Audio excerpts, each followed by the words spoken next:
and we're glad we are in this hotel where it's all dry and safe. And this is an unusual weather pattern, so we're sorry we can't offer the Texas sun to you, which could be quite beautiful at this time of the year, but not this year, so you have to come back. And we are delighted, and I'm delighted that my school is officially affiliated, at least for this year, with the ISS. And we're very happy to have you here, so thank you to the director, Vincent Dumbusch, that you bring your theoretical insights and efforts in the form of ISS to Dallas-Fort Worth. Thank you. And I would just add my welcome from the western half of the Metroplex, from the Fort Worth side, and Bright Divinity School and TCU. Really, I know there's a bit of a representation from Bright, either directly or indirectly here. Yeah, just to add my word of thanks to Dr. Wimbush for heading up this project and enabling it to be here in Fort Worth. And again, it could have been 75, but instead it's 40. So welcome to Dallas-Fort Worth and the ISS. And I think at this point, then, we can turn right into the program, and begins with the opening session begins with our director's address.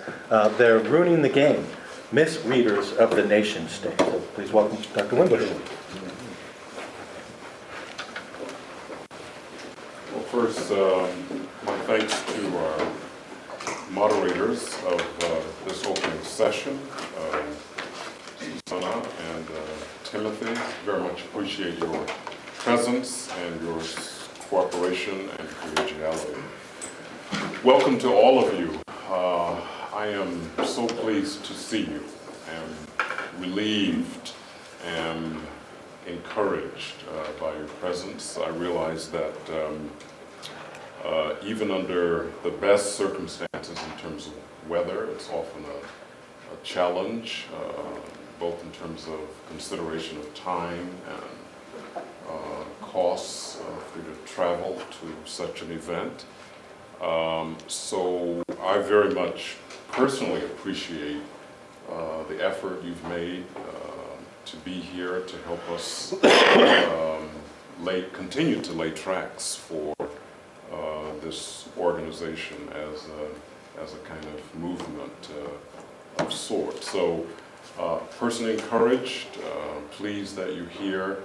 I hope that your experience here will lead you to conclude that your effort to join us, to participate, is worth it for you, that you will find this a rich and meaningful experience for you. I want to continue in the vein of some announcements, just to draw your attention to some highlights of the program. Some special events. Let me first say that I hope you will understand that the idea of an annual meeting for ISS as an independent organization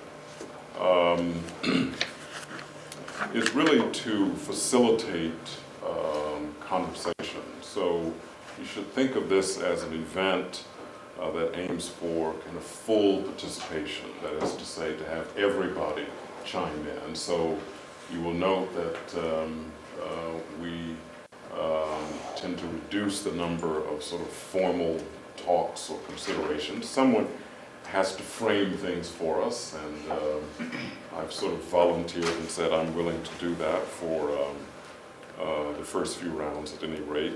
But we are organized essentially as a seminar, right? So structured, high-level, transdisciplinary conversation. So really the center of the meeting is the seminar. Each year you will note, if you're following our history, that each seminar is organized around a theme. So far they've been kind of heavy, expansive, even single word themes, topics, and of course this year's topic or theme, the interpreters. The first year, our inaugural year as an independent organization, we focused on meaning, force ourselves to think about what all the fuss is about such. And last year we focused on the nation, or the nation state, as the crucible within which politics of meaning, it's the nation state and what it represents, that actually provokes, inspires, structures to a significant degree our pursuit of meaning. And so it was worth our effort to spend some time exploring the problems that are attendant that topic. Each year we use what I prefer to call a kind of facilitating text or reader. It's not an others canon or scriptural text so much, but as a springboard for our discussion. And so you see listed the texts we had agreed on, the program committee, for this year. So that's what we're about in terms that are ongoing. So again, organized as a seminar, that's basic, that's central, in order to encourage, to model conversation. And we want the conversation to be such that it's taken out of a single field or disciplinary whole or groove. We're trying to model. We think we're about the business of actually modeling and inventing a different kind of discourse suitable for, even compelling for our time. So I hope you'll allow that to register. This year I want to focus on, again, a couple of features. One, this afternoon, this early, evening, this is special session 4. Kim Jordan will lead us. I have no idea. We're always in for surprises with Kim. Just bring your body is the point.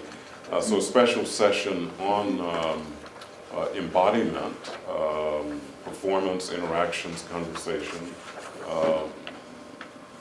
Sort of part of this may not be as apt as she wants, but we will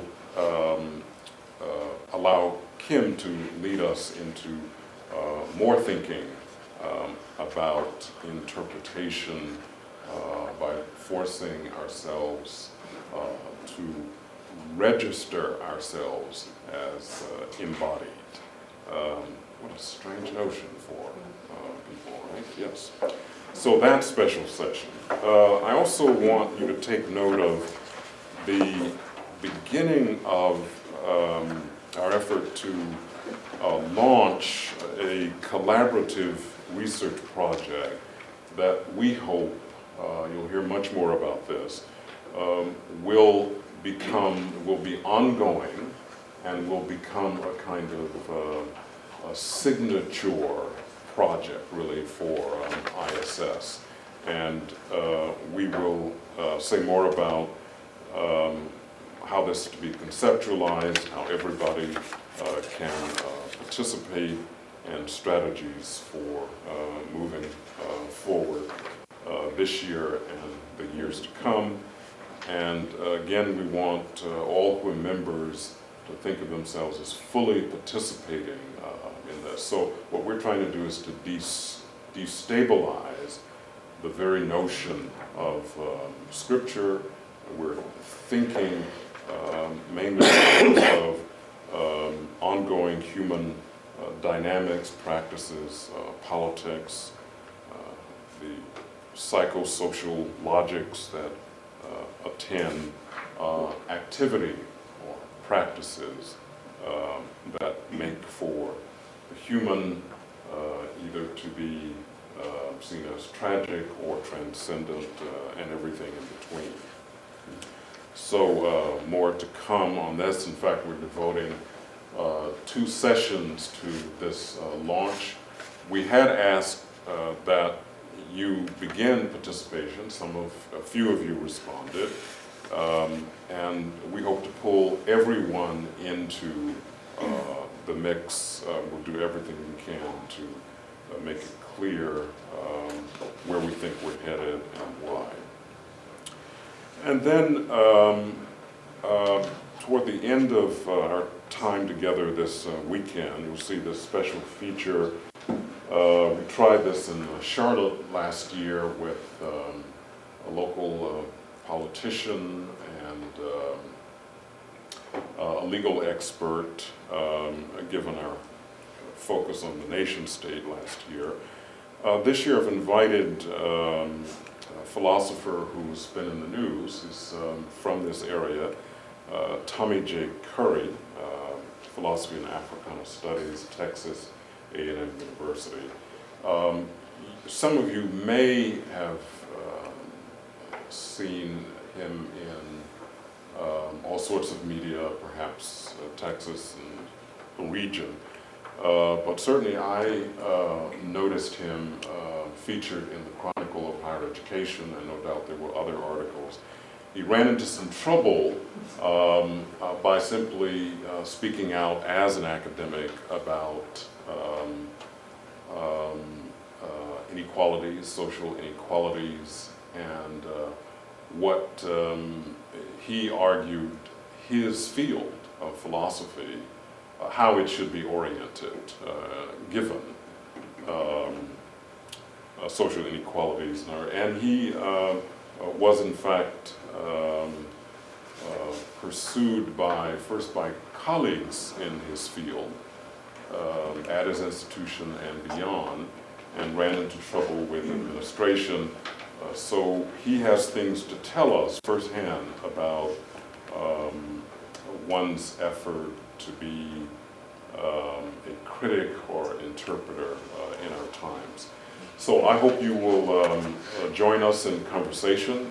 We'll set it up so that it'll be a kind of one-on-one exchange at the beginning and open things up for conversation. So we've worked hard to get him, and worked hard to get Dr. Jordan, we're without titles here, I'm sorry, Kim.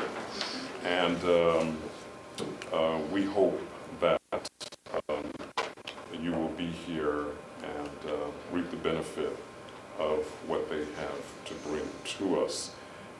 Closing dinner, finally I should stress, tomorrow evening at that time, after Timothy's song and dance. We don't know what he has prepared for us. There will be live music, so you don't have that pressure on you, Timothy.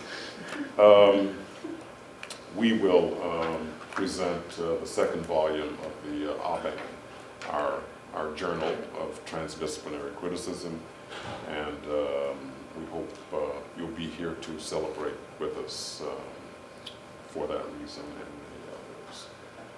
All right, perhaps that's enough for announcements this morning. So my job is to sort of multi-pronged, to kind of frame our discussion for the weekend. I've been playing with this title, "They're Ruining the Game," as a way of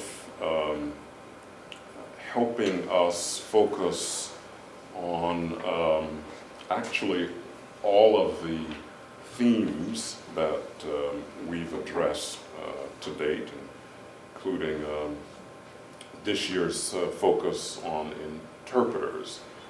The nation state so heavily invested in the construction of certain kind of meaning also ensures that there are official, legitimate interpreters to continue the defense of or apologetics around such construction.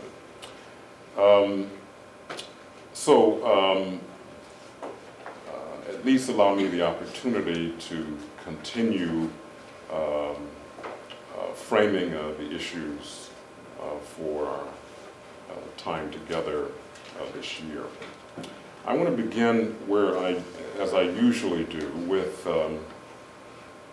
what I think is a good enough, if not provocative and challenging, framing statement, this epigraph of sort, from one of my favorite writers, James Baldwin, here from his Notes of a Native Son.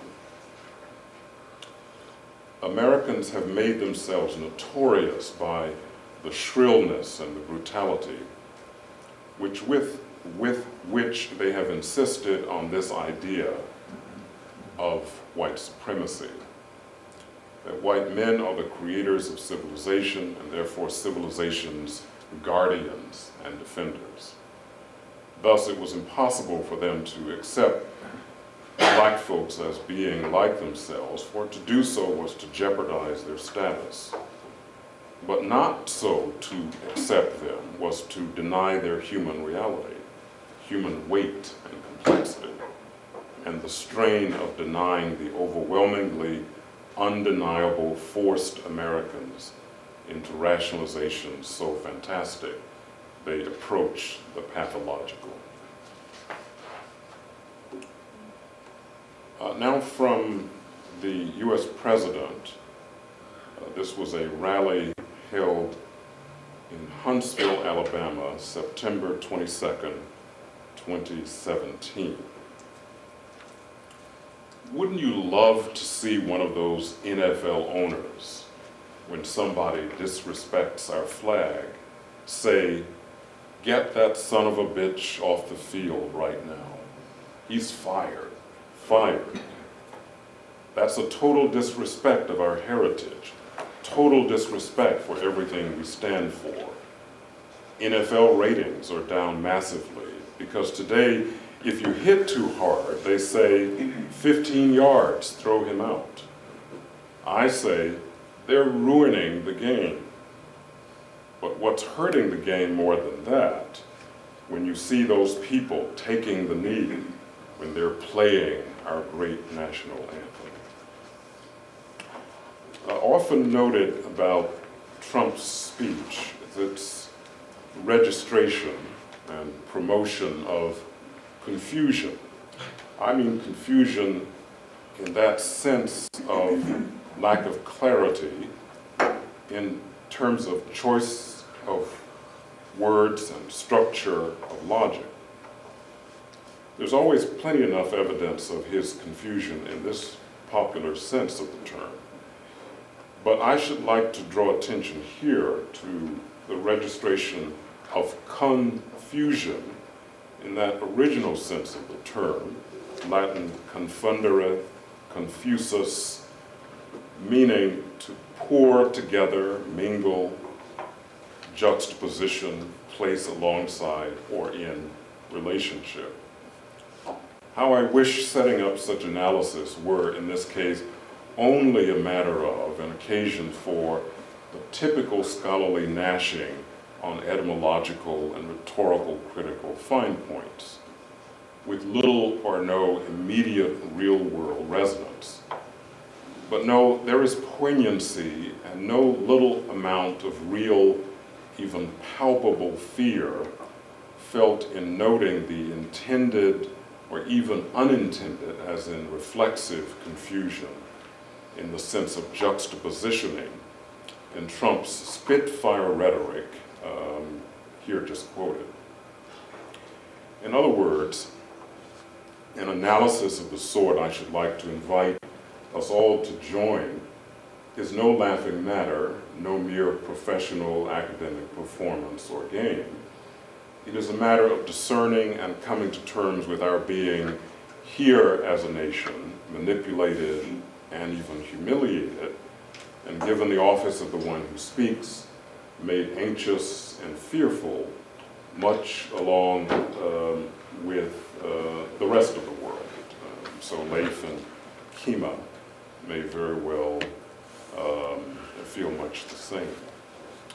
Trump's confounding 2017 address to the United Nations is one other powerful example of the palpable impact of his rhetorics on the rest of the world. This event, you'll recall, was found to be almost immediately disturbing. The rest of the world was somewhat traumatized by it, even as the speech represented the traditional modern world platform and format, in contrast to Trump's usual exploitation of the rather late, if not postmodern, mediatization and connectivity of the world. In other words, Twitter, right? So I beckon you to engage me as I try to assess here Trump's rhetoric. There's some profit and challenge for us, I think, in this effort, given our theme for the year. Confusion in the sense of the more popular and narrow and mostly American meaning of the perplexing may always obtain, even when confusion in the sense of the second originary meaning is evident. For the sake of deepening and widening our critical theorizing and analysis, including liberation from the thicket or mire created by Trump's rhetorics, focus is placed here on the second meaning for the sake of exposing a rhetorical game, sleight of hand, and advancing an analysis that has serious discursive implications, social, political ramifications. So the theme for this year's annual meeting, interpreters, is at the heart of this rather deadly game, I want to argue. Note the following. Trump makes reference both to the kneeling protest act associated with the player Colin Kaepernick, deliberately and dishonestly making it only a charged symbol of unjustifiable and inexplicable disrespect for the flag and nation, and to football as a US-style football, obviously, as a game of violent contact intended to be played only by characters so inclined. In other words, the violent. There was certainly in his comments, whether made or received, heard or read separately or together, the usual confusion-making, as in bewilderment nonsense. What does this mean?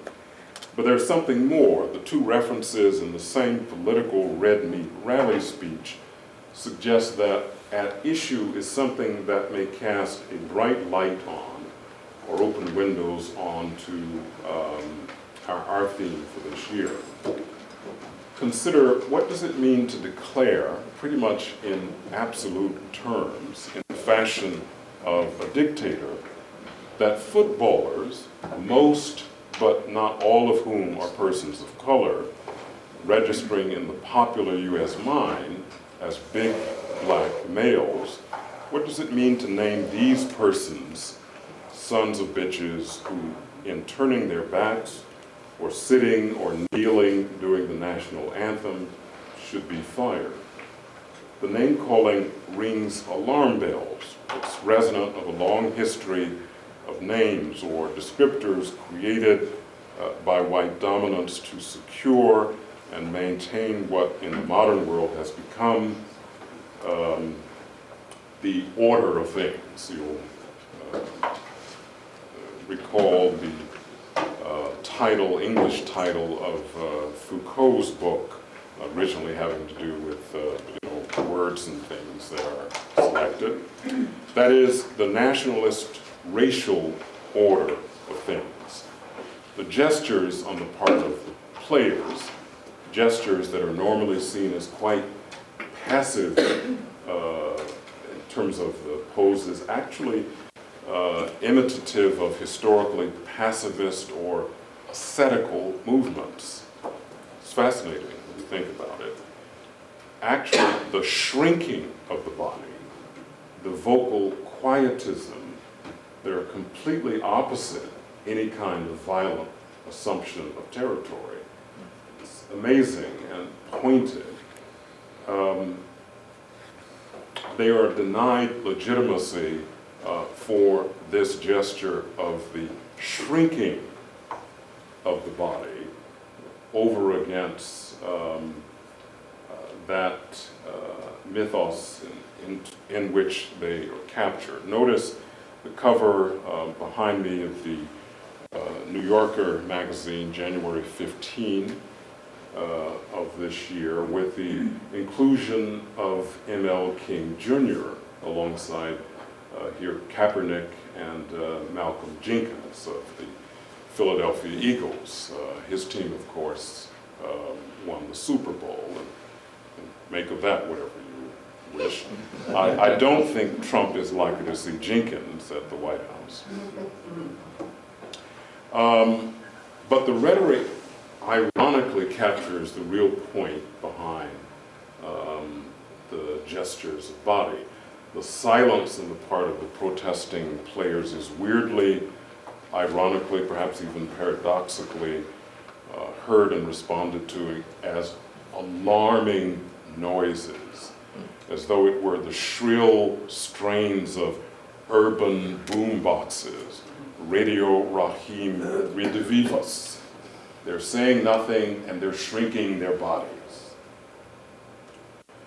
Further, with the jarring, neck-snapping rhetorical transition or bizarre turn in logic, even for Trump, speech here, what does it mean to proceed in a manner that I dare say would have embarrassed even Rene Girard, to extol the virtues of US-style football as the high-performance spectacle of violence defined by hard hitting? I'm quoting Trump here. First, we have the weird focus on the player's passive resistance as refusal to engage in ritual play, as seemingly shocking display of anti-Americanism, as it's called.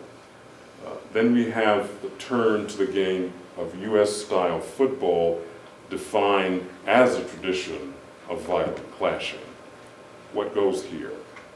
Make no mistake, notwithstanding the halting, simple, simpletons, ungrammatical, inelegant speech, the President of the United States is, in this situation, poignantly and not at all innocently confusing, and that more originary and more layered meaning of juxtapositioning, throwing two seemingly unrelated things alongside each other.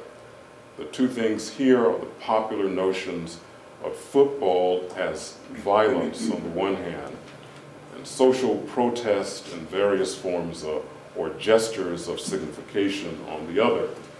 Of course, we can discern confusion of both types at work in Trump's speech, but it seems most important to Trump to plant in the listener's ears the association of playing football with, on the one hand, the crunching, clashing sound of hard hitting of mostly black male bodies.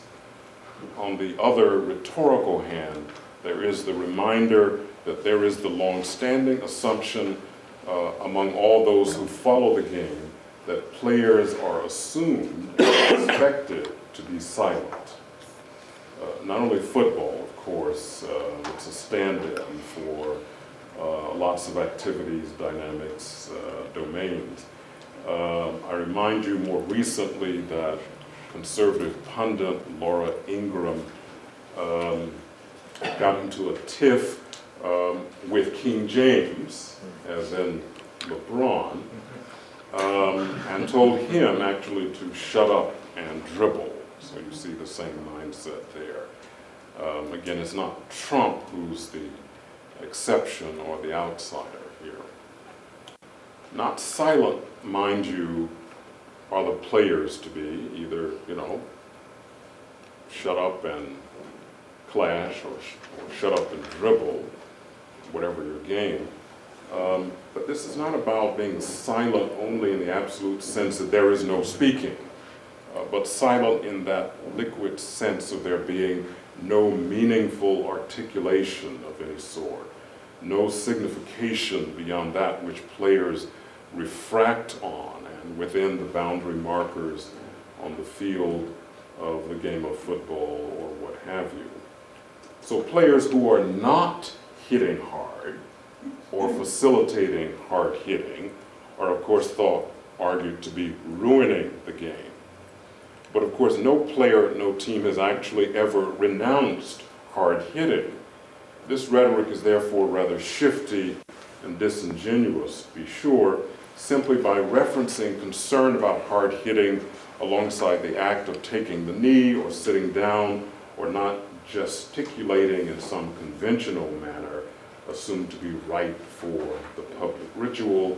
Trump was planting the idea that the one thing cancels or undermines the other. Those players who protest in any form at any time associated with the game, certainly the playing of the national anthem being very convenient as an excuse for the tirade. These players are, according to Trump's world of logic, presumed to be not focused on hitting hard. Thus, they are ruining the game.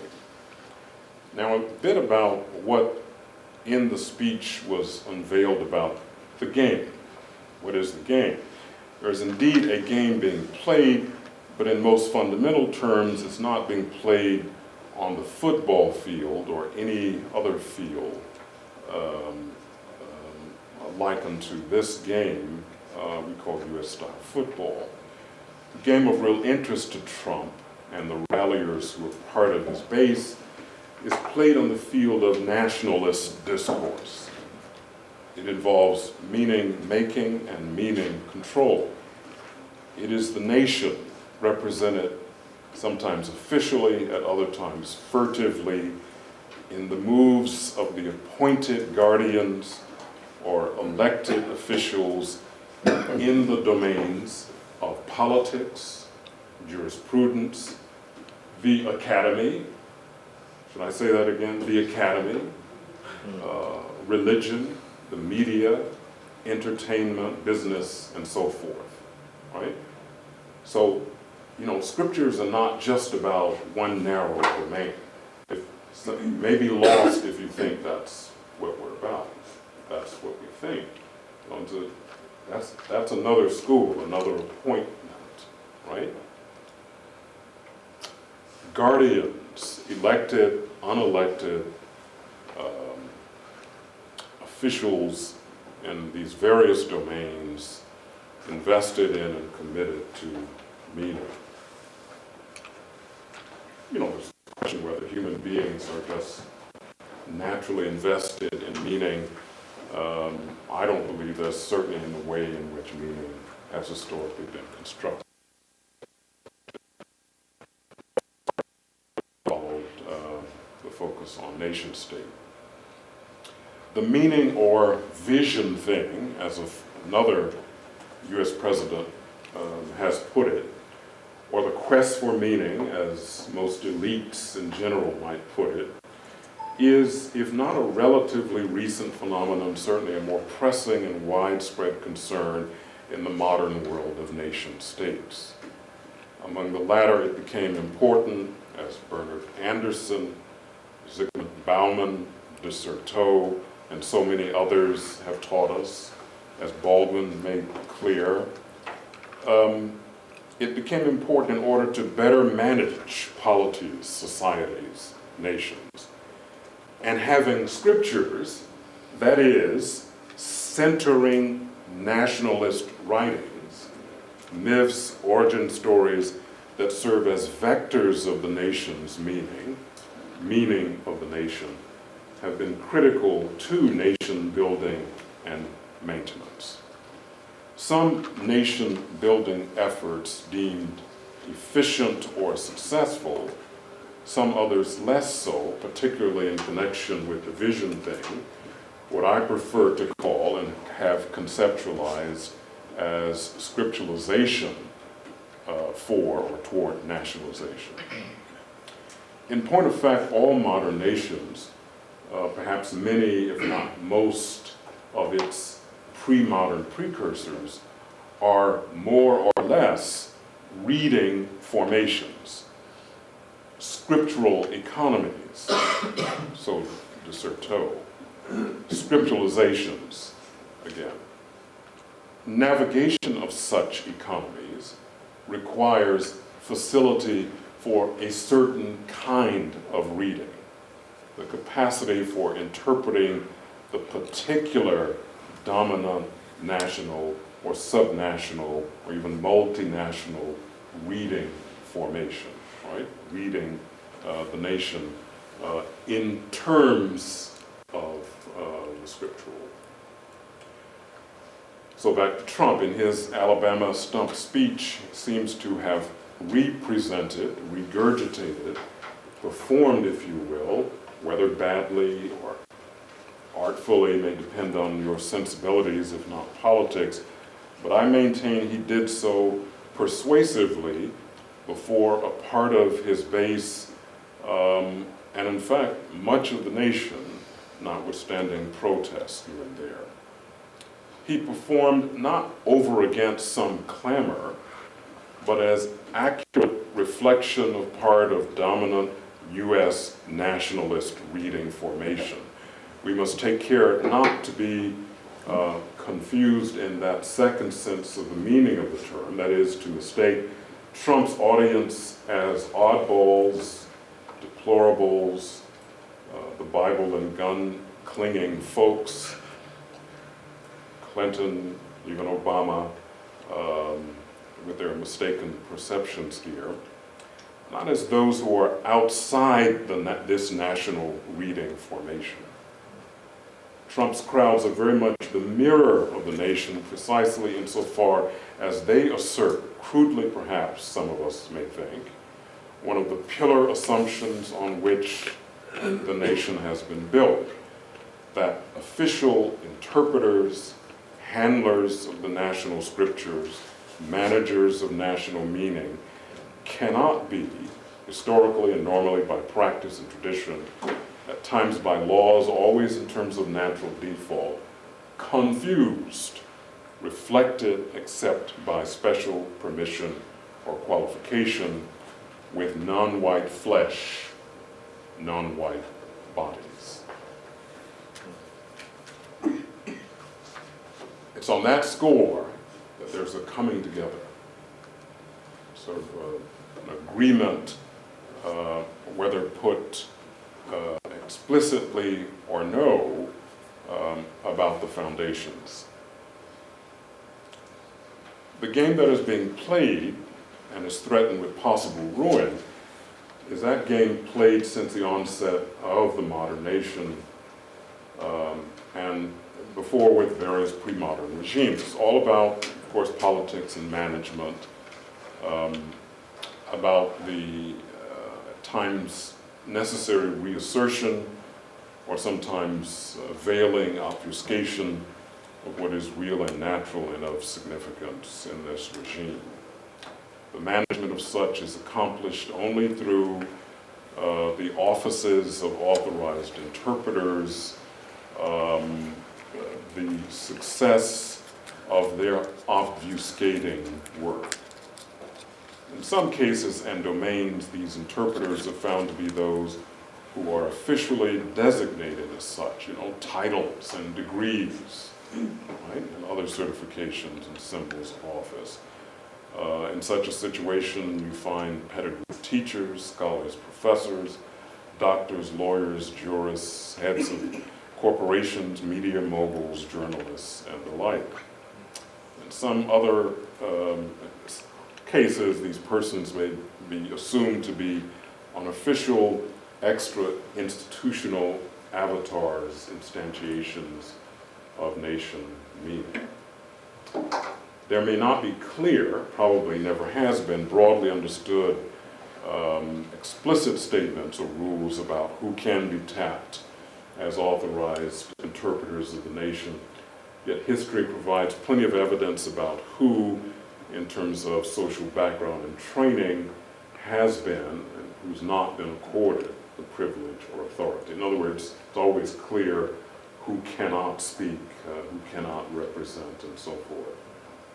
It's also absolutely clear is that the reigning assumptions, ideological assumptions, Trump so haplessly articulates is that some groups of persons have been and ought to continue to be excluded in an effort to defend the nation and one's complicity in what the nation has wrought.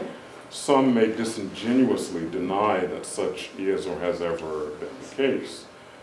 On the other side of Obama's presidency, such denials are rather hollow. Among the myriad explanations that attempt to account for the rise of Trump, the mere appearance of Obama, that he showed up, right, cannot be denied. The backlash is clear and obvious, virulent and violent.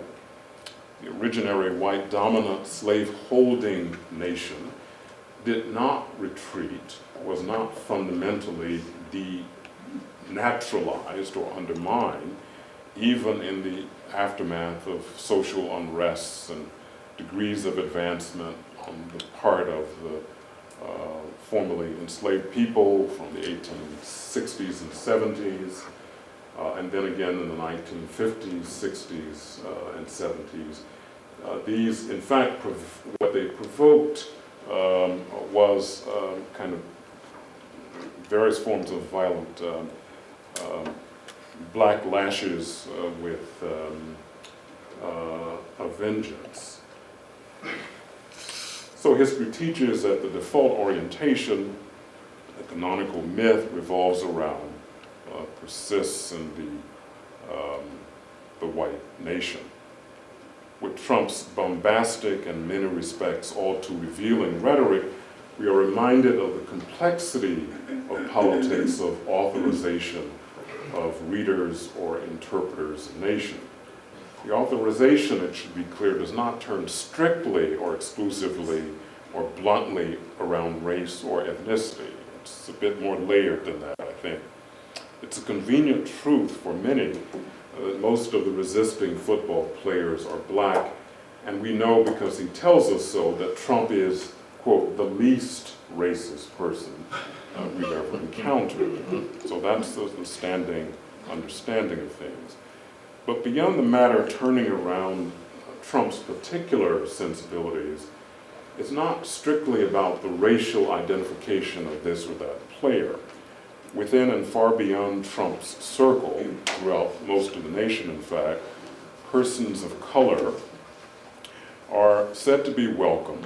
What matters is less whether Omarosa or Ben Carson or any other spokesperson is black. What matters is their orientation, subjugation, the willingness to comply, to be sent to draw on a recently released, rather provocative film, their willingness to be sent to, shall we say, the sunken place and to undergo the experience of the coagula, the phenomenon of self-emptying here into the order of things. So the matter of determining who can be legitimized as interpreters is not about the race of the person, but about racing in general. Footballers are said to be ruining the game because they are self-possessed as black persons, and they were resisting, questioning. They were black and independently signifying about something different from that relating to the game involving hard hitting. I mean, it's fine for Ben Carson to be in the circle, right? It's not in itself a problem. It's when he comes to a point of thinking that the hard hitting should be questioned, that Pax Americana should be critiqued. Resisting football players did indeed present themselves as interpreters of the nation, but the type of interpretive gesture or play, critique coming from these mostly black bodies, the whole of that organization is in fact read as black, They and their kind have historically been deemed misinterpreters, misreading. Some of you will recall the way in which we played in the title of the book that was the presentation of the multiple-year collaborative research project that focused on scriptural practices of communities of color. It was entitled Misreading America, Scriptures and Difference. So limited as it was in scope, the project could not possibly have been considered definitive. Nonetheless, it demonstrated the potential that's found in more ethnographic, ethnological research and critical analysis that could lead us to a more radical reconceptualization of the phenomenon of scriptural fundamentalism that defines the modern, clearly the Western world, and much of the rest of the world insofar as it is organized around the scriptural. As important, as I indicated in the introduction to Misreading America, we were with this volume channeling literary critic Harold Bloom's too narrow and oddly apolitical concept here of misreading. The phenomenon in his thinking of alternate readings of a commonly held, unproblematized text, which such channeling we were provoking and reflecting the problematic of influence and the assertion of what Bloom calls a strong reading of as difference. I see in Trump's excoriation of the footballers more to think with about these matters. Our footballers represent something quite a bit different from Bloom's difference. As Barack Obama was as president, perhaps especially as president, viewed by some as not quite a reliable, legitimate, or authorized interpreter of the nation, as someone who does not get America for reasons that were often by the birthers made clear. So the footballers who signified on or re-signified the flag, the national anthem, are misinterpreters, and as such, suspect as real Americans. Our taking the knee, silent footballers are part of a rich tradition of circum-Atlantic signifying interpreters as renegades and maroons, as I like to think of them. They are those who, in the context of modern world violence, that was slaveocracy and the following Jim Crowism, these are those who resist, fight back, question, run away, march, sit down, and set before themselves the task of inventing with resolve and imagination an other mix of signs, sounds, symbols, and gestures for the sake of constructing alternate worlds for the construction in turn of the human.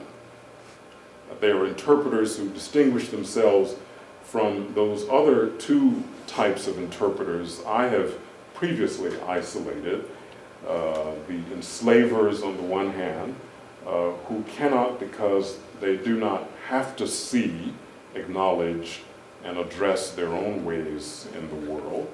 You know, Ralph Ellison talked about how such people are the ones who, on the basis of the working of their inner eyes, make everyone else invisible.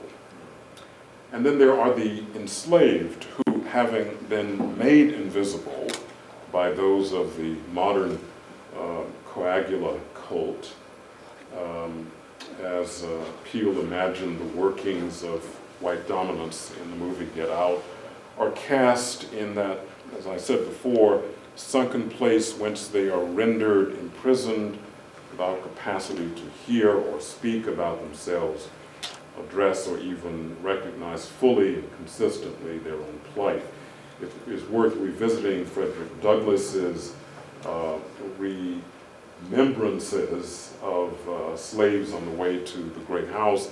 It's an enormously complicated text where he registers on both sides of a divide that is dominance and enslavement in the world. As those who are made to be and remain invisible and silent, they cannot possibly be considered anything but misinterpreters. But of course, it is very possible that the game that Trump referenced is another example of his unwitting and shocking truth-telling in this sense. I would say, as well as his penchant for making accusations about others and actually reflect his own and his tribe's onus and sin. And we should think about his being a dangerous force because he tells too much truth, right, in that regard. So the game is a scam not without serious consequences, including how the white fantasy of supremacism and the correlative non-white black suppression works in all domains, in all parts of the nation that is the United States, and I wager through much of the modern world. It's a game ultimately about keeping up the appearance of a colossal fiction, ensuring that the lie about things that matter, that this is not addressed. Most unsettling is the recognition that those most readily, easily accused of being misinterpreters of this game, that's nonetheless about a real and deadly serious regime, are thought in a rather twisted way actually not to be so, are not deemed misinterpreters at all, but instead authentic and strong, with all the ramifications, fears, and as Baldwin argues, again, the epigraph that I quoted at the beginning, the pathologies appertaining thereto. Perhaps the fact that the charge that, in this case, the footballers, a stand-in of a sort for articulate voices with non-white or female voices and bodies part of the resistance, they might just as well be